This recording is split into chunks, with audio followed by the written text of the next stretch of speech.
This conference will now be recorded.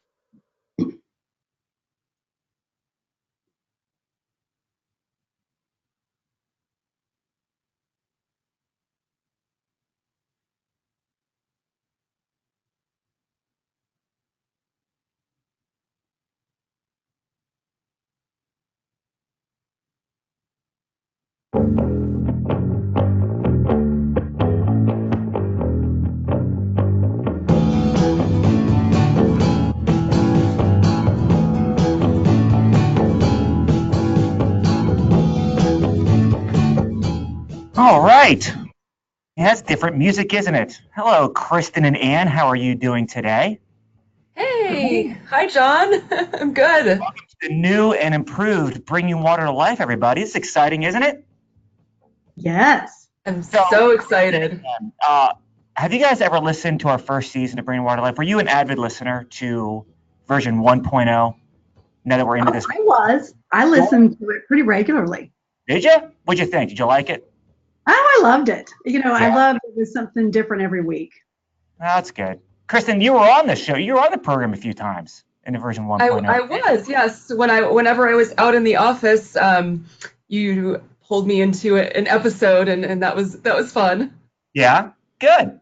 Well, this is our version 2.0, everybody. Welcome to Bring Water to Life. I am John Farner. I am the only recognizable person from the regular host from version 1.0. So Elizabeth McCartney is no longer with the Irrigation Association. She's still alive, don't worry. I mean, she's still around, but she's no longer employed by the Irrigation Association. So we wanted to get our podcast back up and running and thought to ourselves, you know what, let's build this thing from scratch. Brent is, I guess, transitioning to be a permanent remote employee, going to part-time eventually out in Colorado. We will have Brent on the program regularly for those of you who are interested in hearing Brent's thoughts and his tips of the day and things like that. But our regulars will be Ann Blankenbiller and Kristin Smith-Ely, which I am very excited about. So basically what I wanted to do first was have folks get to know you, all right? Because that's, people know me. I mean, they've heard me speak on this podcast for 50 some odd episodes. So let's start with Ann first. Okay. Ann, okay. So tell us a little bit about you. What's going on? Who are you? Why are you here? As Admiral Stockdale once said when he ran for vice president with Ross Perot. Okay, great. Well, first of all, John, thank you for inviting me to be a part of this podcast. I'm thrilled that it's back on air, and I'm very excited that Irrigation Today magazine and I can be a part of it. My position, I kind of have two positions. I'm the senior communications manager for the Irrigation Association, and I'm also the editor of Irrigation Today magazine, which is the magazine completely focused on on-farm ag irrigation.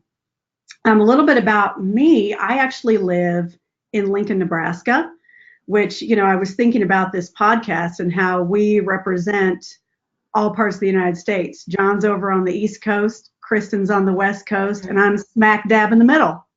So we've got it covered. Not a flyover state. I would not consider where you are a flyover state by any stretch of the imagination. Well, good. Thank you. We appreciate that. And I, a little bit about my background. I grew up pseudo in agriculture. I didn't live on a farm, but my dad was, he worked for a seed company as a researcher for quite a few years and then opened his own farm management company. And we had livestock on the side. So we were town kids that had livestock and showed at county fairs and state fairs. And I was very involved in 4-H and FFA. So I have a little bit of ag background, enough to be a little dangerous, but irrigation is a little new to me. I've lived in the Midwest all my life. I graduated from Kansas State University, and then my husband's job moved us to Lincoln, Nebraska, probably 18 years ago. And after 3 kids and being a stay-at-home mom, I got back into the publications industry through some freelance writing and editing, and that's how I came to the Irrigation Association and have been involved with them for probably 8 years. Awesome. So, Kristin, you introduced yourself a little bit previous. So, give us a little, short background about you and as a host of the Bring Water Life podcast now. Sure. And I echo his comments that I'm really glad to be part of the podcast and that it's back in its version 2.0. So I've been with the Irrigation and Green Industry magazine. I was brought on in December of 2017 to be the editor-in-chief after the Irrigation Association purchased the magazine and made the transition into full management of the magazine. And so my background, I actually, though I'm based in San Diego, I grew up in northwestern Pennsylvania and then spent the last 10 years in Cleveland, Ohio, and recently in December then came out to San Diego where my husband is attending law school at the University of San Diego. He's now in his second year, one more to go after this. My background is, I've always liked writing. I've always, wanted to have that as a career.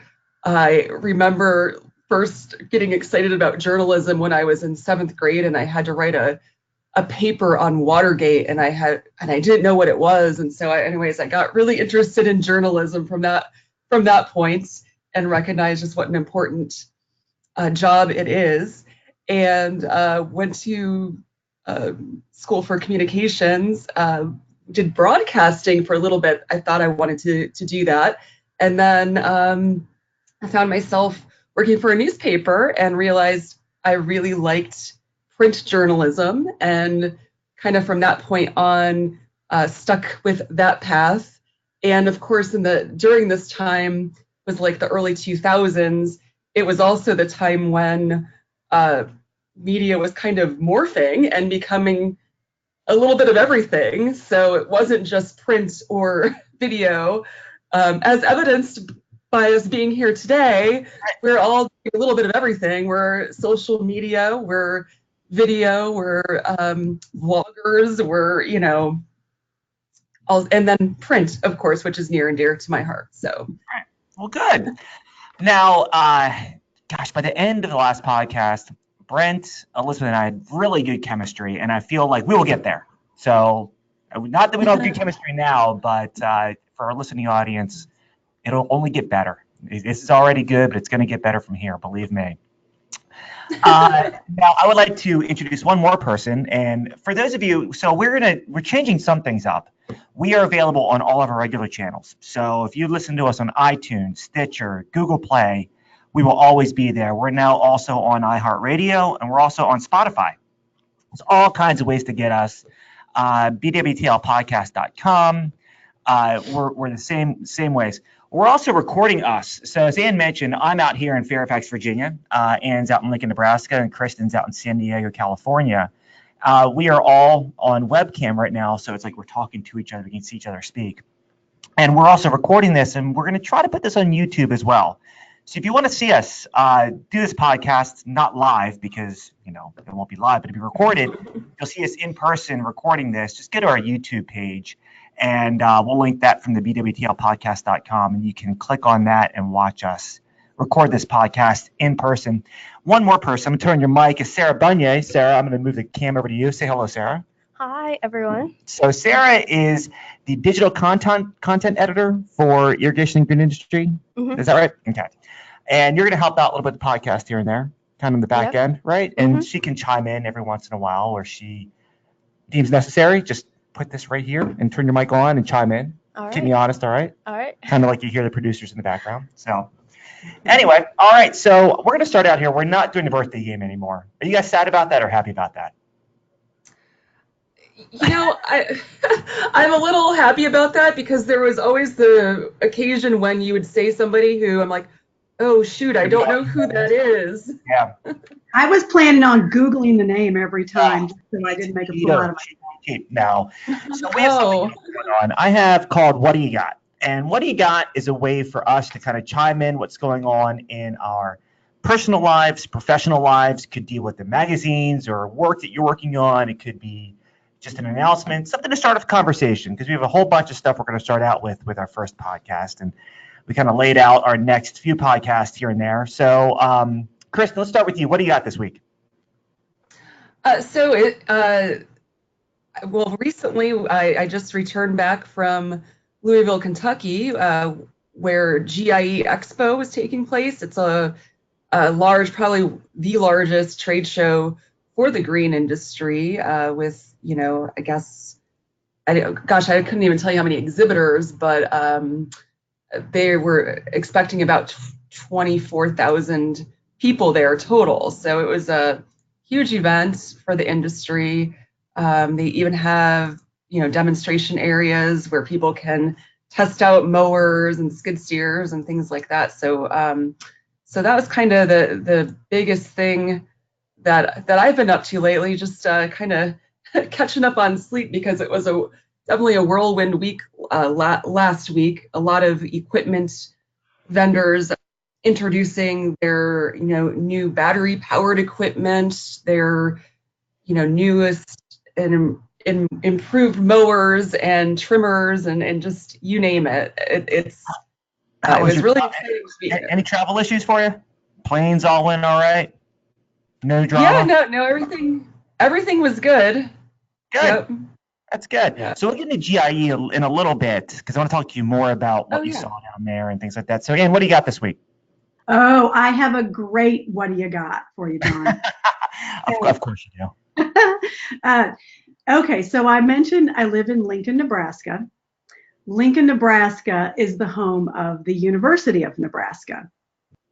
And the University of Nebraska is the home of the Husker football team, which anybody who knows anything about the Big Ten or the old Big 12 or lives in Nebraska knows that football is very important to this state.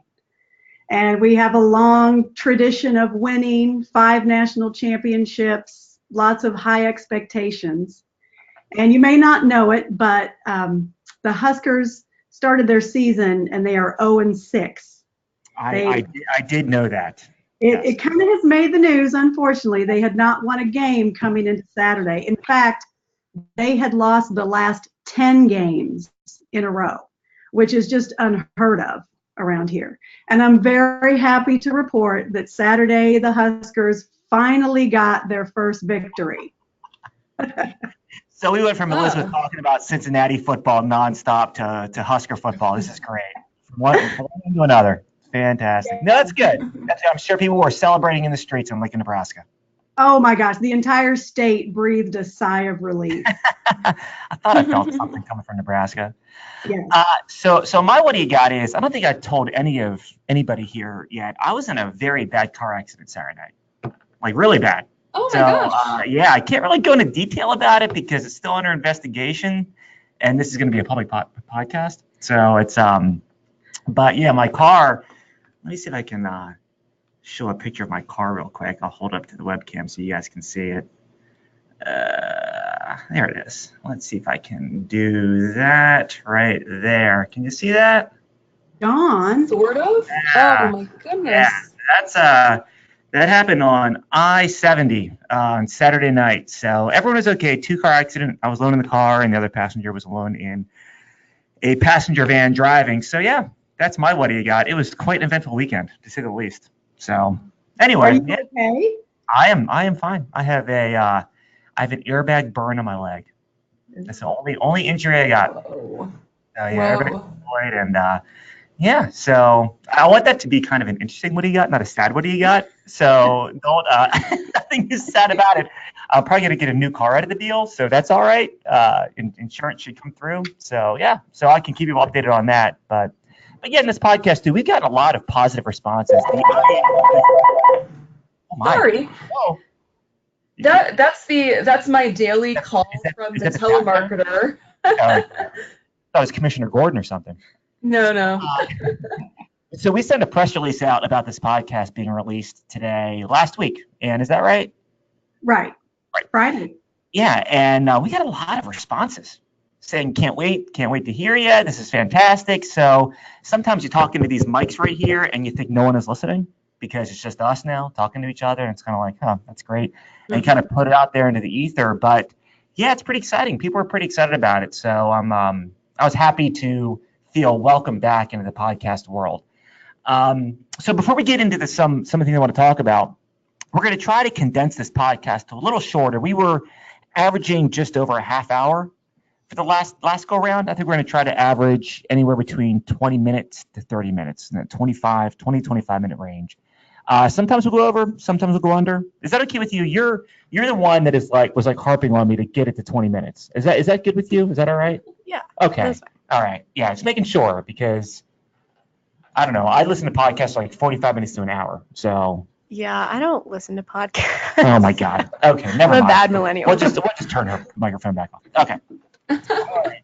So I want to talk about a little what's new in irrigation. And Ann and Kristin, you guys can chime in if you'd like when I talk about any of this stuff. And I'll touch on things that we've talked about in the past on the landscape side and some new stuff on the ag side. One of the topics that we talked about quite a bit during the last podcast was WaterSense.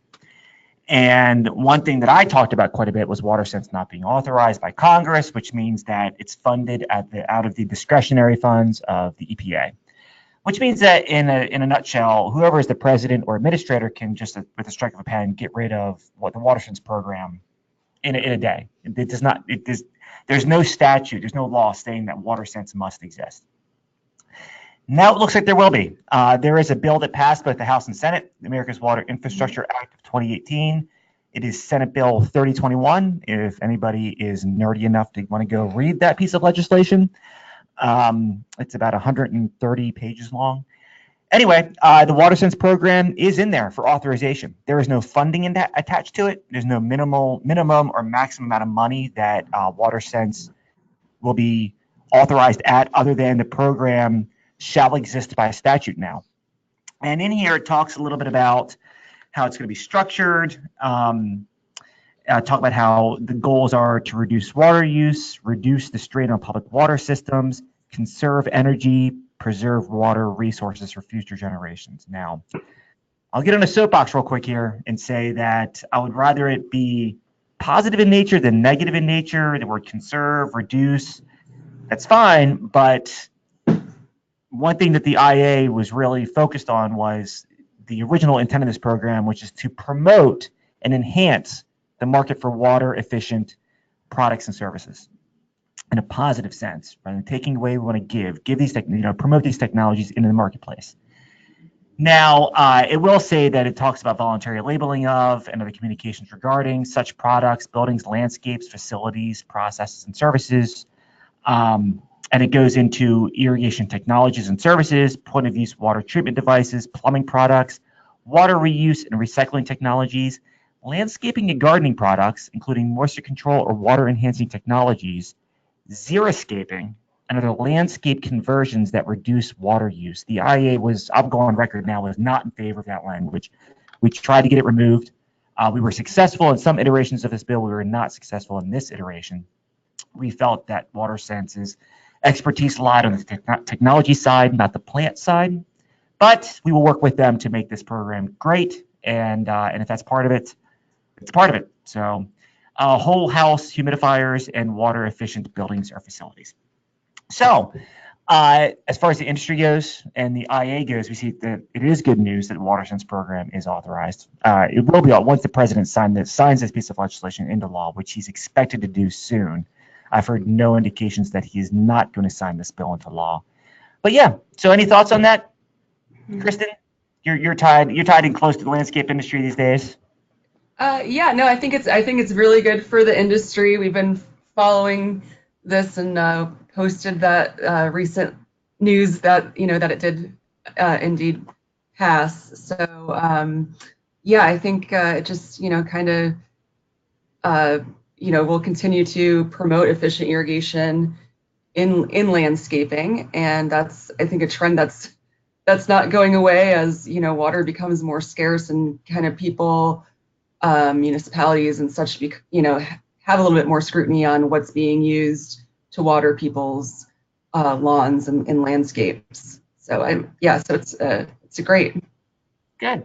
Yeah, no, we agree, and it's positive for the industry. We want to see it succeed, and right now it's being funded at about $3.5 million per year, which is peanuts in the grand scheme of things.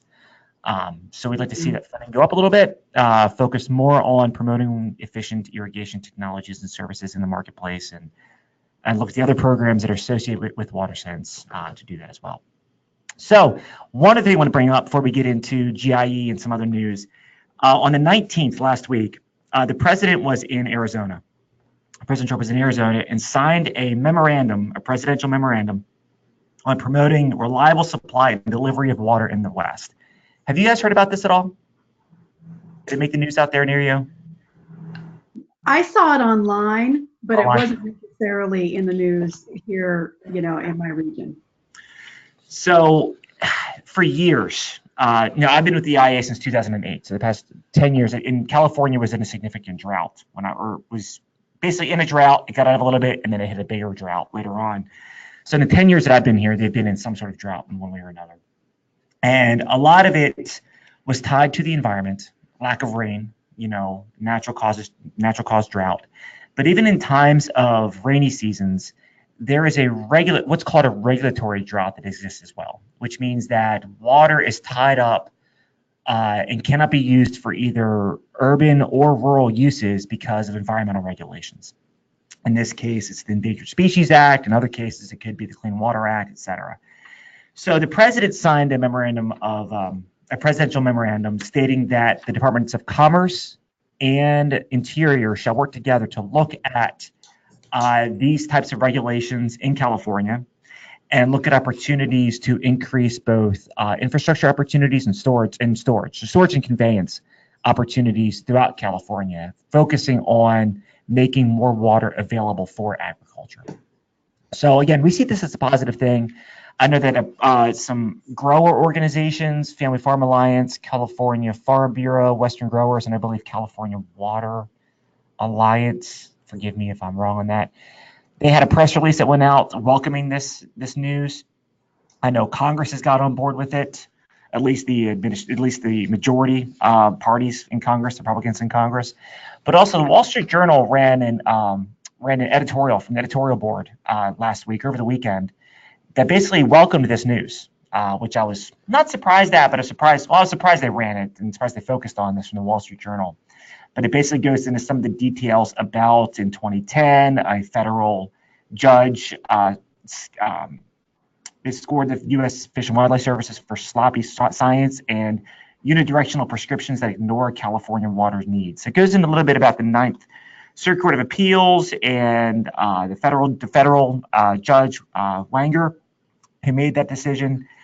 So anyway, this has been a long time in the works, and it's one of the campaign promises that President Trump made on the trail, and so it was a welcome news throughout California and those farmers that need water for irrigation and for their operations. So we'll be looking more and more at that and what the outcomes are there through the conversations with the Interior and Commerce Department along with the administration. But again, it's welcome news from the IA side. Any thoughts on that? You live in California, Kristin. Any thoughts on that at all? No, I think it's really great. It's so fascinating coming from a place like Ohio, where water scarcity wasn't really much of an issue, to living in California, where it's very much a focus of every government, from the state to the local level to the national level. Recognize there's so many people here. It's a very big agricultural area, and we need to do our best to conserve this water. Now, I know San Diego is doing something. Gosh, I was just looking at it last night, but they're doing a huge project that they're working on to make sure that their water is coming from local sources. So they're starting a water recycling project, so that they're trying to increase the amount of water that they're getting from local sources, which I think other places in California are also doing that. I think Orange County has a similar program, and so it's great. It's great to see that they're looking towards the future, because they know that water is scarce, and they need to do something to make sure that it's there for its citizens for a long time to come. Yeah. So you were just down at GIE, you mentioned that earlier, Kristin, and I want to talk to you a little bit about that. And GIE is a trade show for basically the landscape industry, right? It's not just irrigation. This is all parts of the landscape industry. What were some of the, exactly. what were the top 2 takeaways you took away from that meeting? Yeah, And I would say, real quick, how big was water? Was water a big discussion there, or was kind of not too much? so really I'm going to say it wasn't that big of a focus. Where you're really seeing equipment at GIE Expo, it's mowers and power equipment is the majority of what you see out there. Now there were some irrigation folks there. I know Conserva had a booth there, and some others, and there were some lighting folks as well. But I guess the 2 big takeaways is that though I think there's still pushback in the among landscape contractors, the manufacturers are really pushing battery-powered equipment. A lot of the power equipment companies have certain lines that are battery operated. It's just getting bigger and bigger, and I think the contractors are slowly adopting it, as well as the manufacturers are getting better at being able to make powerful equipment that is battery operated. Because I think one of the issues that they face is it's not as powerful as, say, a gas powered piece of equipment. But if they can make something more powerful, then they will use it. And the funny thing is you talk to these manufacturers, some of them are from overseas, and they say, they just want the most powerful thing out there. And so getting them to adopt the battery powered stuff is a little bit of there's a little bit of a hurdle there. They also had robotic mowers there as well. So while it was, it used to be kind of just maybe 1 or 2 manufacturers, there were a few robotic mowers that were on display that were commercial grade mowers. So you're seeing a little bit more of that. And it kind of ties in with what we've been really covering in the magazine quite a bit lately, is just the labor shortage. And if you can use equipment that requires less labor, then you're not facing that challenge. Is a great way to offset the the inability to find people to do the job. And so I think we're going to see more of that. Good. So you were there too, Sarah, right? Right. What'd you think?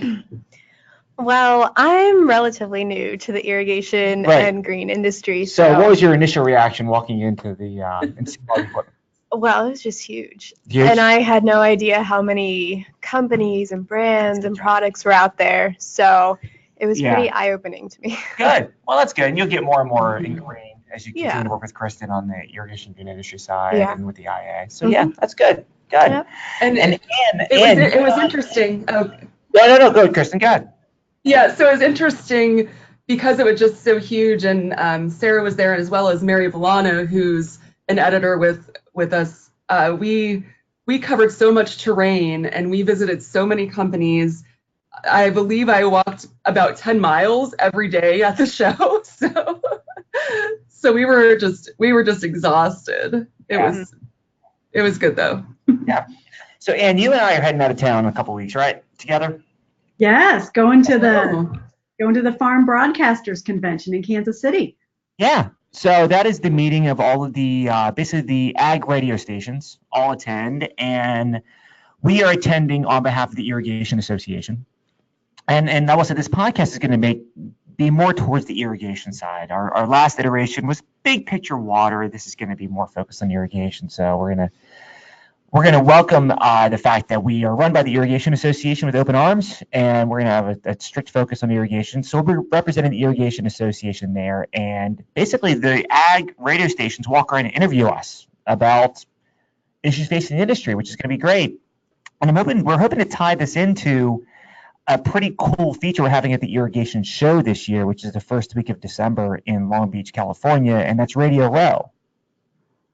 Right. I think it's going to be great for us to have a chance to to see some of these broadcasters face to face, and they can talk to us about Irrigation Association and Irrigation Today magazine. And I even plan to turn the microphone around a little bit and ask them a few questions for a feature I'm working on for our next issue of Irrigation Today. But it'll be a great way for us to talk to them about Radio Row, because that's going to be an exciting thing at the Irrigation Show. Yeah, and for those of you who are attending the Irrigation Show and want to meet some of these broadcasters, they're going to be looking to interview folks. So we're going to have a section on the trade show floor. You can stop by and meet with them, and hopefully it'll work out. If not, we'll give it a try next year. But I have a good feeling that it's going to work out. And I want to just show our magazines real quick for those of you who are on YouTube right now looking at the webcam. So this is your magazine, Kristin, right? That's the latest edition. I grabbed it from our... Yeah. Yes, that's correct. Good. So if it's one thing that people should read in this one, what would you suggest? What's the one thing you're most excited about? I know you're excited about the whole magazine itself, but what's the one thing that people should turn the page to and say, you know what, I should read this first? Yeah, I mean, I would say the cover story just kind of ties in with what I was just talking about with the labor shortage and how you can leverage equipment and technology to help reduce your need for labor. I talked to a lot of contractors who had some really great suggestions of things that they were doing, because they really struggled to find help. Yeah. And Ann, this is our latest. Gosh, it's like backwards. I can't. Okay, so Irrigation Today. Right? There you go. I'm moving my right hand, thinking that this is. So, what is? I'll ask the same question. What's aside from the Farm Bill update, which was written by one of the best staff members here at the Irrigation Association? Oh, I'm just kidding. No, I don't. No. I'm as good as the staff around here, believe me. So, what's the one thing people should read in here? What's the one thing that excited you the most in this magazine? Oh, sure. That's the October issue, yes. Which is out in the world as we speak. And our feature was system maintenance. And we have 3 different articles to reach out to the different segments of the industry. We have an article about system maintenance for center pivots, system maintenance for drip systems, and then also system maintenance for your pump. And this is kind of perfect timing, because as harvest wraps up here, hopefully sooner than later, that's when most irrigation operations kind of have a downtime, and it's a perfect chance to give your system a once-over. And these articles provide step-by-step instructions for making sure that your system is operating at peak performance next year when you really need it to be. Yeah. Whew. Well, that's all I had on my agenda, guys. This was a good podcast. I think it was, for the first time, it was good. It was better than the first podcast that Brent, Elizabeth, and I did. My goodness. Good. What's that dinosaur? That was something special. So I really appreciate you guys listening in. So the 3 of us are only be together a certain amount of time. Sometimes just be me and Ann. Sometimes me and Kristin. Sometimes it'll be just the 2 of y'all. Sometimes it'll be us and a guest. We want to try to get as many guests in as possible. Now that I have this technology figured out, where we can have conversations with each other via the internet, and it sounds pretty good here. Hopefully, it sounds as good when you listen to it on our other side. So yeah, I appreciate it. And what do you guys think of the new music? Do you like this music now that we have going for us? I do. I like it. Yeah, it's a little bit more upbeat. I like it too. Get it back going here. So my son did this. He put this together for me. I told my son, I was like, Jack, we need a new theme song for my podcast. Can you put something together on your computer and something more upbeat than we had before? And he said, sure. He was excited about it and put it together. So I have to give my son Jack credit for putting this together. Yeah, and it's our new theme song, and maybe we'll have some voiceover eventually. So yeah, well, thanks a lot, everybody. I appreciate it. Again, you can find us on Stitcher, iTunes, Google Play, Spotify, iHeartRadio, as well as our app. We're on the Apple Store under Bringing Water to Life. So, Kristin, Ann, did you have fun? Yes, thanks. Fun? Oh, yeah. Okay, very good. All right, it's Bringing Water to Life. Thanks, everybody.